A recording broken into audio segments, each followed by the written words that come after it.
New Orleans, a city of mystery, a city that 1 million people proudly call home, at least the ones above ground, because New Orleans is also home to many beings that can't find their way back. Watch as our group of paranormal investigators attempt to discover these lost souls. Join us as we explore New Orleans, the most haunted city in America. In our last 2 episodes, we heard from property owners who claim to have never had an encounter with a ghost, although there are reports from their guests who have made contact. But tonight, you're going to meet a property owner who claims to have actually seen a couple of ghosts. And for the first time, meet our resident psychic, who's going to help us solve the mystery of a Marigny guest house, right here in the heart of haunted New Orleans.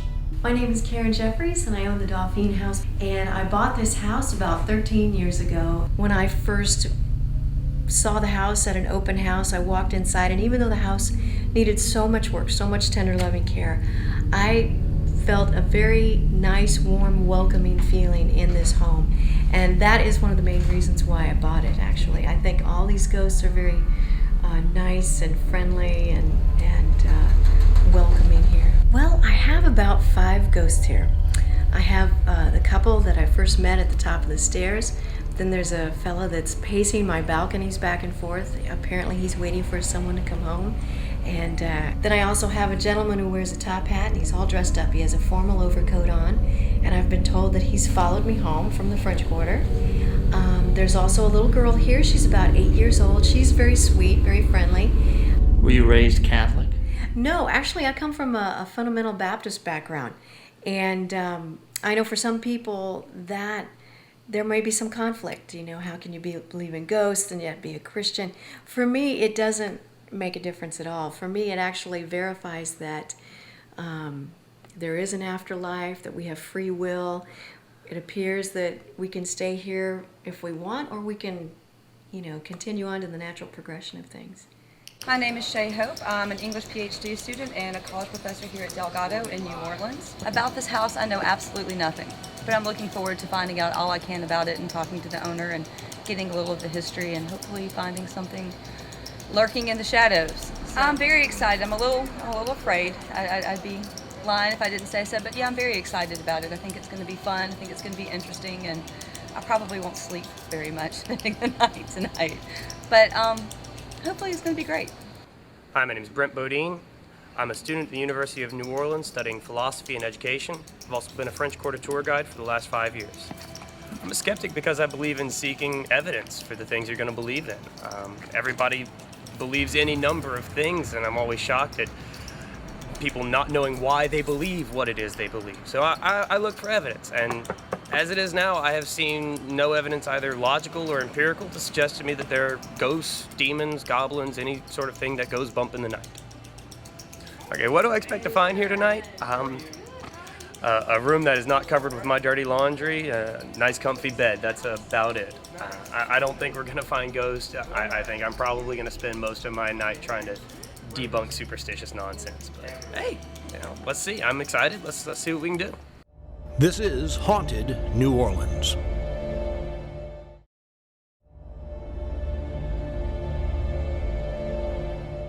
Wow, so this house was here before the Civil War. Can you tell me a little of the history of it, or Sure. how far back it goes? Well, all I know is 1860 is when it was built, and I don't have the complete history, but I think I'm about the 5th or 6th owner. Give me the goods. Why we're here? Tell me some of the spooky stuff. What's happened with people? Well, the first indication that this place was haunted happened shortly after I moved in. Now, I couldn't move in initially because I had to do so much work. I had to replumb, rewire, raise ceilings, and all that sort of thing. But one day I just had to drop something off upstairs before it got dark because I still had no electricity. So I'm running up the stairs. I got about halfway up the stairs and bam, it was like an invisible wall stopped me. And I looked at the top of the stairs and there was a couple standing there. And they were wearing clothing from what looked like the end of the 1800s, and that made sense, because the house was built in the 1860s. But the thing is, they were standing there smiling. And so I said, thank you for your beautiful home, and I'm going to try and restore it back to its original beauty, ta-da. ran upstairs, dropped my stuff off, and left. You're physically seeing I'm this seeing too. You're not this. hearing creepy noises in Right. the background. No, This is- no. You ran into this. There they are. Yeah. Wow. Yeah. So that was pretty intense, and that's when the fun began. So. And I take it you've had experiences afterwards, and people have come in. That's why we're here. Yeah. So do you hear people walking around in the middle of the night? Well, there is a fellow who paces the balconies, and guests have heard him bumping into the pots, the potted plants upstairs. So is there more than 2 then? Well, I've got about 5. Uh, But they're all good. Okay. They're all nice. Nothing bad has ever happened. We've seen the couple, but the other 2 you just kind of hear. The 3. Well, right, or friends that are very gifted psychically, they've told me what they've picked up on. There's also a little girl, she's about 8 years old. She's very sweet, running around. Also my tabby cat, which passed away a couple of years ago. He's a big 19-pound orange tabby. They've seen him walking around Really? too. That's So, interesting. An yeah, animal ghost. Yeah. Karen, she's sweet, very bubbly, very bright personality. I did notice when she was telling me the story about her first ghost experience here that it was followed with. But then my psychic friends wanted to come over and check it out because they'd heard my story, and so more and more things began to happen after that. I guess when you're somebody who would use a phrase like all my psychic friends, that leads me to believe that you have a propensity to believe that this sort of thing is going to happen anyway. You're not a blank slate. I imagine she's somebody who lives in a world of spirits and ghosts and romantic pasts. So a couple from the 1800s showing up in her new spooky 1860 house, really not that surprising. I think it has more to do with Karen, though, than with the house.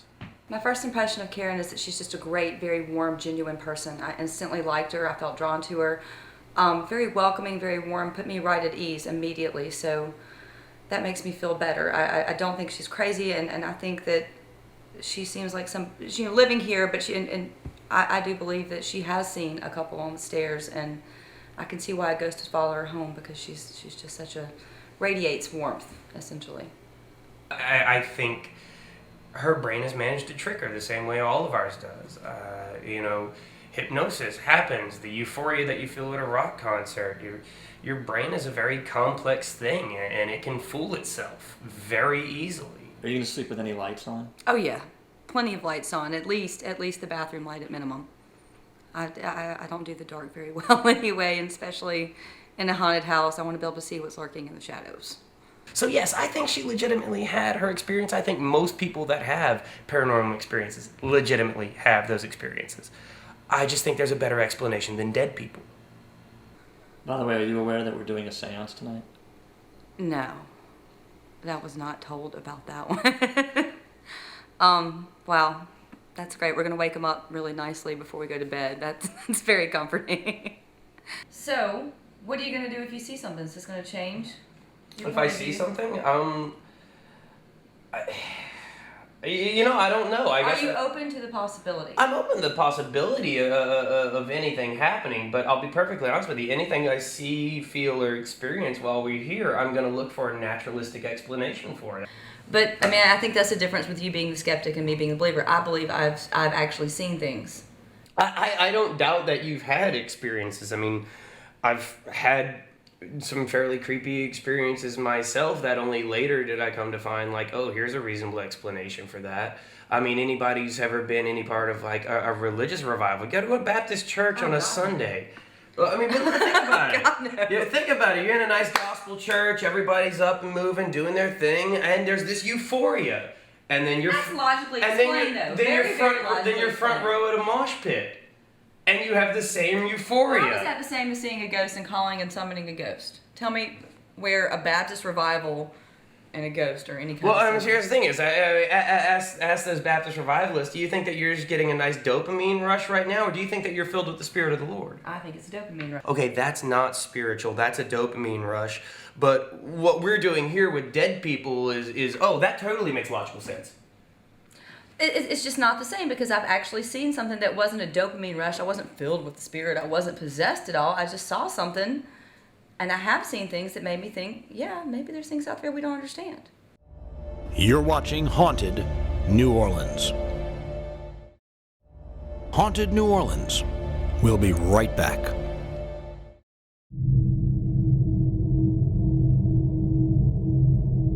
Okay, so I was just told there was a seance going on tonight, and I'm in desperate need of wine. Lots of red wine, just to kind of calm my nerves, because all happy, everything's great, seance. Everything just gets a little spookier right from there. So, wine, please. People like me used things like candles to communicate with spirits. That's why people use candles in seances, in your traditional seances, even in the old Victorian seances, because you can actually sometimes get the spirit to communicate by flame movement. They can raise the flame, lower the flame, flicker the flame, and we're just using a wide variety of methods here to try to communicate with the spirits here in the house. And we're also going to have the digital recorder. Carolyn, are you here? Would you like to come out and play? We have a little gray box here. If you come close to it, it'll light up.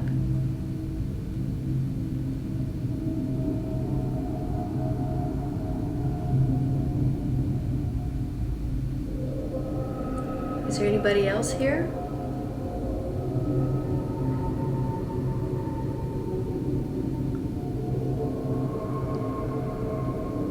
Is our man in the top hat here?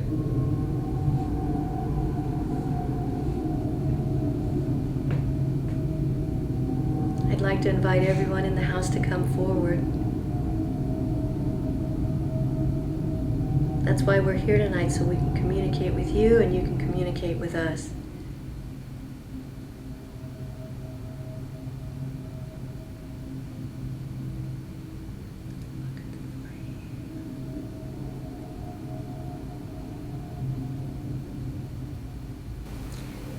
Carolyn, can you hear us? Are you with us here? Can you make the flame grow bigger? Can you make the fire get much bigger than what it is? Can you make the flame move? Can you make it flicker? Can you let us know that you're here?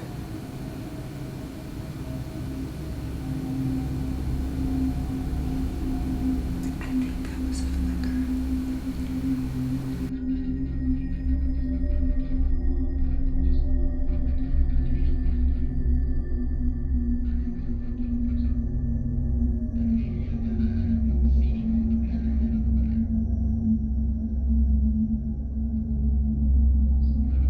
Phillip is definitely the most talented and gifted psychic that I've ever met, particularly here in New Orleans. I do call him the Oracle, and I think that he is the clearest channel that of any psychic that I've ever encountered. I think my greatest asset as a psychic is that I'm not afraid of it. I don't know anything different, so I'm not afraid of it. I'm not afraid of spirits or things that I pick up. I have a good ability to filter. Most of the places that I go to investigate are not places that I would go to on a regular basis. And I like to go in with no information because I don't want anything to be soiled. I like to be able to go in knowing nothing and just take off running and talking about what I see and what I feel. That way, I don't have any bias. You should periodically hear a tapping in here or a knocking in here from possibly a small child that likes to hide in there. Amazing. Anybody that stays in this room needs to understand that they are sharing it with a very strong masculine presence. Can you pick up on what he's wearing by chance? He feels very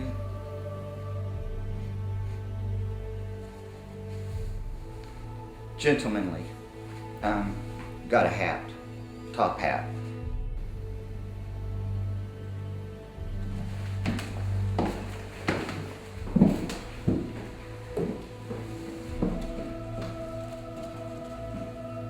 This is not happy.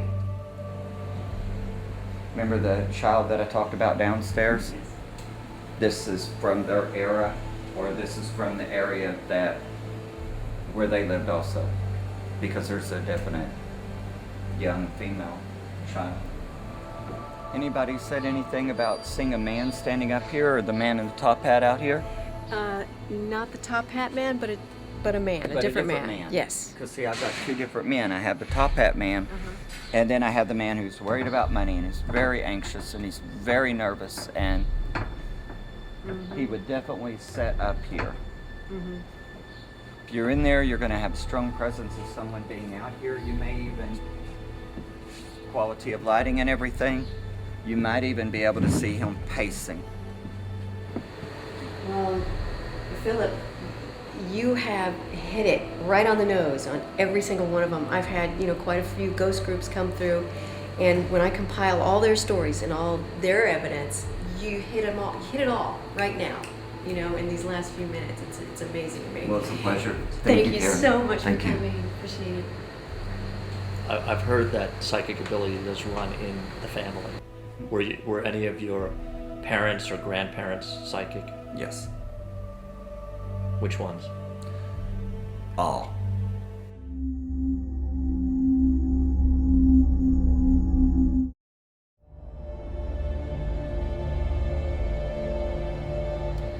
Well, I kind of had a sleepless night. I was a little nervous after the seance, but it was fairly quiet. I did sleep with the light on, though, just in case. Yeah, my night was pretty uneventful. It was a nice old bed and breakfast, big comfy bed. It was pretty. This house from the 1860s. Got to hang out in it and hear a little bit of the history of it. Got to hang out with Shay, who's somebody I love to hang out with. I got to rib Kalila, who's somebody I love to rib, but nothing that would speak to me of ghosts or goblins or the paranormal. I think the seance, I felt like the seance went good because to me, I could tell that we were actually communicating with the spirit. Brent debunks, but I think Brent's one of these people, he's going to debunk everything. If you can't prove it to Brent, he's convinced it doesn't exist. So I think he'll debunk no matter what. I feel that this place very well could be haunted. I didn't experience so very much personally, but that was just one night. But the candle moving and just a general feeling, and I certainly take the owner on her word that she's actually seen the ghost. So for me, there is some evidence that this house is indeed haunted. I've yet to see anything or have any sort of corroborated evidence, so we soldier forward. Maybe next time, but not here. I feel that Brent's philosophy, if you don't want to believe, if you don't want to see anything, if you shut yourself off, chances are you won't. But he was a little nervous there for a little while during the seance, so I'm not totally convinced he doesn't believe at all. I respect Shay as an intelligent person. I respect her intellect, and I would definitely not lump her into the same categories I put most of the, psychics and mediums and paranormalists, but I still disagree. I'm just very impressed with Philip. I've always heard that he's a gifted psychic, and I've seen it firsthand now. Even the little girl, that's someone that we just met. The top hat man, guests have seen outlines of the top hat. The fella on the balcony, I've been hearing about him for a few years now. And the couple. And when Philip walked up the stairs and stopped at the very same place I did when I first saw this couple, I was amazed. I think he's intuitive. I think he's probably got a good read on people, on just being able to watch their expressions, being able to sense things from them. But there's nothing mystical about that. Good card players have that. Good psychiatrists have that. Skeptics love to say that until they witness an actual sit-down interview with a ghost, well, it becomes difficult to believe in their existence. But as we encounter more and more unexplained events, listen to testimonials by sincere, intelligent people, and witness amazing psychic readings, well, maybe it's becoming more difficult to believe in skeptics. Join us next time on another journey into haunted New Orleans.